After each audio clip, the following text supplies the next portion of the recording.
नेवासा तालुक्यातील घोडेगाव येथे काल गुरुवारी 12 फेब्रुवारी रोजी 2 गटांमध्ये झालेल्या गोळीबारात एक जण ठार तर एक जण गंभीर जखमी झाले. मिळालेल्या माहितीनुसार गुरुवार दिनांक 12 फेब्रुवारी रोजी सायंकाळी 6:30 वाजल्याच्या सुमारास घोडेगाव येथील घोडेश्वरी रुग्णालयासमोर 2 गटांमध्ये गोळीबाराची घटना घडली. यामध्ये नितीन शिरसाट याच्या छातीवर गोळी लागल्याने त्याचा जागीच मृत्यू झाला, तर सूरज फुलमाळी हा गंभीर जखमी झाला आहे. गोळीबार झाल्याची घटना घडताच सोनईचे सहाय्यक पोलीस निरीक्षक अनिल मोरे, शिंगणापूरचे सहाय्यक पोलीस निरीक्षक आशिष शेळके आदींनी पोलीस पथकासह घटनास्थळी धाव घेतली. यात शिरसाट हे गंभीर जखमी झाले. दोघांना पोलिसांनी पुढील उपचारासाठी अहिल्यानगर येथील खासगी रुग्णालयात हलवले. या रुग्णालय परिसरातही 2 गटांमध्ये हाणामारी झाली. त्यानंतर सूरज फुलमाळी याला उपचारासाठी पुण्याला हलवण्यात आले.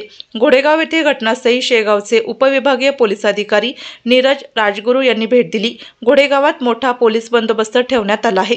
दरम्यान पोलीस अधीक्षक सोमनाथ घारगे यांनी याबाबत माहिती देताना या प्रकरणी दोघा संशयितांना ताब्यात घेण्यात आले असल्याचे स्पष्ट केले. जे आहेत एक वादावादी झाली आणि त्याच्यातून फायरिंगची घटना घडलेली आहे. यामध्ये नितीन शिरसाट जे आहे तर त्याचा मृत्यू झालेला आहे आणि सूरज फुलमाळी जो आहे तर तो जखमी आहे.